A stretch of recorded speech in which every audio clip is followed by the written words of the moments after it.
नमस्कार, मी श्रीकांत उमरीकर. आपण पाहतात ॲनालायझर. लाईक करा, शेअर करा, सबस्क्राईब करा. ॲनालायझरचं ॲप डाउनलोड करा.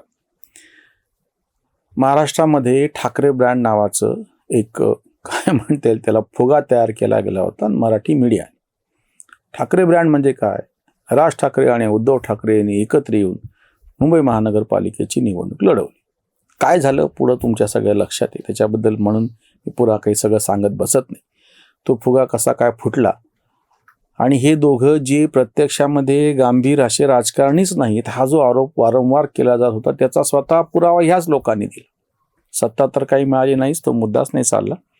पण आता हा विषय परत समोर का येतो आहे तर त्या मुंबई महानगरपालिकेमध्ये स्वीकृत सदस्य घ्यायचे आहेत. 10 सदस्यांना स्वीकृत करता येऊ शकतं. त्याच्यामध्ये जवळपास 3 सदस्य हे उद्धव ठाकरेंच्या शिवसेनेचे निवडून येऊ शकतात. 7 सदस्य हे सत्ताधाऱ्यांकडून जातील.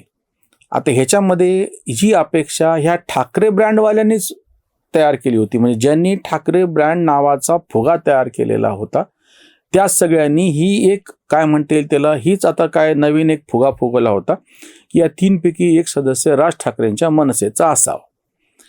त्यांचे जे काही सगळे बाकीचे सगळे नेते आहेत त्यांनी त्या पद्धतीनं उलटसुलट विधानं करून ह्याला पुष्टी दिली आणि सगळ्यांनी मिळून ते सगळं वातावरण सध्या ढवळून ठेवलेलं आहे. प्रत्यक्षामध्ये अजूनही अधिकृतरित्या काही निर्णय झालेला नाही आणि ह्याच्यामध्ये भर पडली म्हणजे आगीत तेल ओतलं गेलं तसं.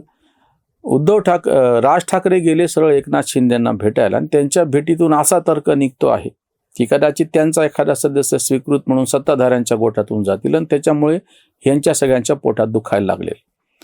प्रत्यक्षात काय होईल ते बाजूला ठेवा. पण तुम्हाला आठवत असेल तर महाविकास आघाडी नावाचा जो भंपकपणा शरद पवारांनी 2019ला केलेला होता, त्याच वेळेस म्हणजे 2019च्या निवडणुकीच्या काळात लाव रे तो व्हिडिओ नावानं जो एक तमाशा राज ठाकरेंनी केलेला होता.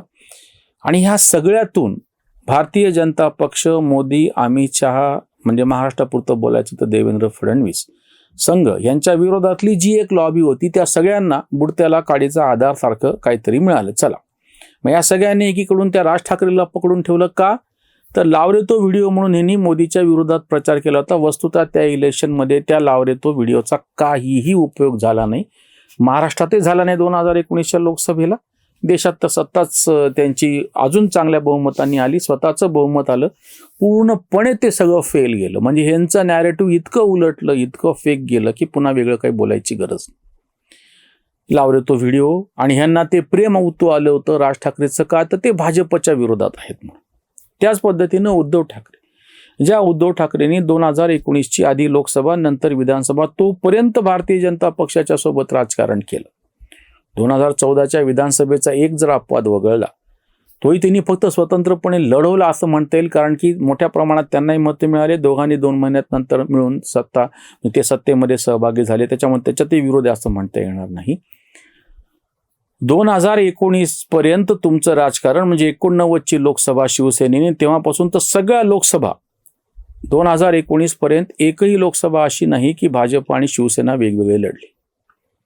हे सगळं समोर असताना फक्त 19चा निकाल लागला. पवारांनी जो जांगूडघट्टा केला महाविकास आघाडीचा आणि तेवढंच फक्त हाताशी धरून आता हे भाजपच्या विरोधात गेले म्हणजे ह्यांना त्यांच्याबद्दल प्रेम होतो आलं. म्हणजे हे विरोधक सुद्धा सरड्यासारखे ह्यांनी रंग त्यांना सपोर्ट करणारे लिब्रांडो पत्रकार कसे बदललेत बघा. जे राज ठाकरेच्या नावानं आरडाओरडा करत होते ते फक्त आणि फक्त लावरे तो व्हिडिओ मोदींच्या विरोधात गेले म्हणले की ह्यांचे प्रिय झाले. ज्या शिवसेनेच्या नावाने हे बोंबा मारत होते, ज्या बाळासाहेबांच्या विरोधामध्ये सगळे तथाकथित लेखक, बुद्धिवंत, पत्रकार सगळ्यांनी आपलं आयुष्य खर्च केलं, लेखण्या झिजवल्या, निखिल वागळे सारखे तर त्यांच्यावरती शिवसैनिकांनी हल्ला केला म्हणून बोंब करून मोठे झाले. आणि ह्या सगळ्यांना भरतं एकदम अचानक उद्धव ठाकरेचं कुठं आलं तर उद्धव ठाकरे शरद पवारांच्या मांडीवर जाऊन मुख्यमंत्री पदावर बसले आणि मुख्य म्हणजे भाजपचं नाक कापलं. आता त्याच्यातला तिसरा प्रकार मुंबई महानगरपालिकेच्या निवडणुकीमध्ये महाविकास आघाडीनं ह्या निवडणुका सत्ताधाऱ्यांच्या विरोधात लढवावं तसं न करता ह्या सगळ्यांनी आपली पुण्याई कोणाच्या पाठीशी लावली? ठाकरे ब्रँडच्या पाठीशी लावली. मग त्याच्यामध्ये तथाकथित ह्यांना सेक्युलर वाटणारा जो काँग्रेस सारखा पक्ष होता तो गेला बाजूला. काँग्रेसनी वंचित बहुजन आघाडीबरोबर जी आघाडी प्रत्यक्ष मुंबई मनपाच्या निवडणुकीत केली होती, मग हे सगळे पुरोगामी त्यांच्या पाठीशी का नाही राहिले? ते भाजपच्या विरोधात होते. पण यांचा भंकसपणा बघा कसा आहे. ते ह्यांच्या सोयीप्रमाणे ह्यांना फक्त भाजप विरोध, मोदी विरोध, देवेंद्र विरोध, संघ विरोध इतकाच फक्त मुद्दा पाहिजे. पण इकडं कोण आहे ते ह्यांच्या सोयीप्रमाणे चालणार. म्हणजे मुंबई महानगरपालिकेच्या निवडणुकीमध्ये ठाकरे ब्रँड यांना जास्त महत्वाचा वाटला. काँग्रेस आणि वंचित बहुजन आघाडी हे सेक्युलर पक्ष सुद्धा यांना महत्वाचे वाटले नाहीत. निकाल लागले. प्रत्येक वेळी ह्यांनी ह्यांच्याच पायावर धोंडा घालून घेतलेला आहे, पाडून घेतलेला आहे. त्या राज ठाकरेने असंच केलं. लावले तो व्हिडिओ म्हणल्यानंतर विधानसभेमध्ये काय दिवे लावले तुमच्या सगळ्यांना माहिती आहे. महाविकास आघाडीचा फियास्को विधानसभेमध्ये झाला, त्याच्यानंतर महानगरपालिकेला आधी जिल्हा परिषदला झाला, त्याच्या आधी नगरपालिकांमध्ये झाला आणि महानगरपालिकेमध्ये मात्र बाकी सगळं बाजूला होऊन उशिरा का होईना तथाकथित शिव बाठा आणि मनसे यांची युती झाली. यांनी त्याच्या पाठीशी सगळं ह्यांचं बळ उभं केलं.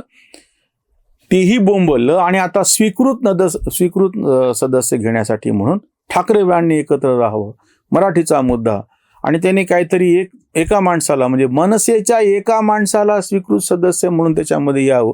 खरं तर मी म्हणलं तसं ते जाऊन त्यांना भेटले. शक्यता आहे उद्या जर राज ठाकरेचा एक माणूस स्वीकृत सदस्य म्हणून सत्ताधाऱ्यांकडून जर आला तर तुम्ही काय बोलणार आहेत? त्या मुंबई मनपामध्ये गरज नाही, पण त्यांनी असं धोरण ठरवलं की बाबा मनसे पण आपल्या बरोबर राहणार आहे, त्याच्यामुळे इथून पुढच्या बाकीच्या सगळ्या नेमणुकांमध्ये आपण मनसेला समाविष्ट करून घेऊ, मुंबई पुरता विचार करायचा. असं जर धोरणात्मक पातळीवरती देवेंद्र फडणवीस भाजपनी किंवा सत्ताधारी महायुतीने ठरवलं तर हे बाकीचे करणार का? किती म्हणजे मी म्हणलं ना वैचारिक भ्रष्टाचार आहे. फक्त 2019ची लोकसभा, 2019ची विधानसभा, 24ची लोकसभा, 24ची विधानसभा, फक्त या 4 निवडणुका तुम्ही बघा. भाजप आणि मोदींना, देवेंद्र फडणवीसला विरोध करण्याच्या नादाखाली म्हणून हे सगळे तथाकथित लिब्रांडो, विचारवंत, पत्रकार, सुमार बुद्धीचे हे जे सगळे त्या आंतरराष्ट्रीय कट विद्यापीठाचे कुलगुरू हे सगळे बाकीचे काय मांडणी करायला लागलेत, किती टोकाला जाऊन करायला लागलेत तुम्ही बघा. आणि सर्वसामान्य माणसं, सर्वसामान्य मतदार यांच्या मताला काडीची किंमत देत नाही. हे प्रत्यक्ष मतदानातूनच सिद्ध झालेलं. 3 सलग निवडणुका आत्ता झाल्या. विधानसभेची निवडणूक, त्याच्यानंतर नगरपालिकांची निवडणूक, त्याच्यानंतर महानगरपालिकांची निवडणूक, जिल्हा परिषदांची निवडणूक. या 3ही निवडणुकांमध्ये एक लोकसभेचा अपवाद सोडला तेव्हा चांगलं यश महाविकास आघाडीला मिळालेलं होतं. पण ह्यांनी सगळ्यांनी ते सुरेश भटांची कविता आहे ना, लागले न 2-4 शिंतोडे झाडांना, नाचही सुरू झाला जंगलात मोरांचा. थोडंसं यश मिळालं की इतके हुरळून गेले हे.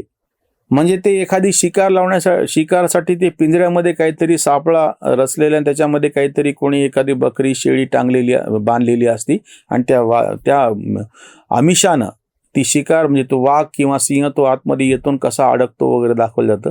तसं लोकसभेचं यश म्हणजे ते जसं काय बांधलेली बकरी आहे ते खाण्यासाठी आतमध्ये आले, ते यश तर मिळाले हे बरोबर आहे. पण नंतर जी अपयशाची मालिका सुरू झाली.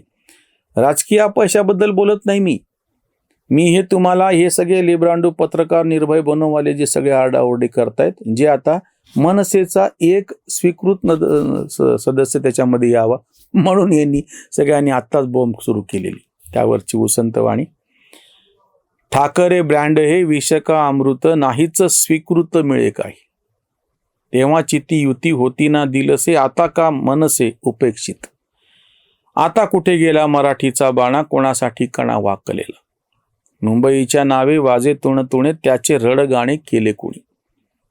शिंदे भेटीचा तो राजकीय डाव, त्याचा खोल घाव दिसतो हा. स्वप्न पाहिले ती मिळाली ना सत्ता, स्वीकृतचा पत्ता कटलेला. कांत सगळ्यांना खेळविते खुर्ची, तिच्यासाठी खर्ची शक्ती सारी, तिच्यासाठी खर्ची शक्ती सारी. खुर्चीच्या सत्तेच्या मोहामध्ये प्रत्यक्ष सत्ताकारण करणाऱ्यांचं ठीक आहे, पण त्यांना पाठिंबा देणारे किंवा तथाकथित विचारवंत सुद्धा बुद्धीच्या कशा कोलांटवड्या मारत राहतात, इकडून तिकडं फिरत राहतात. त्याच्यावरून दिसत आहे मुंबई मनपाच्या निवडणुकीनंतरचे हा स्वीकृतचा जो खेळ आहे त्या खेळानं भल्या भल्यांचं डोकं विकृत करून टाकलेलं इतकं मात्र निश्चित. इथेच थांबूयात. धन्यवाद. जागृतीचा विधायक बुरुज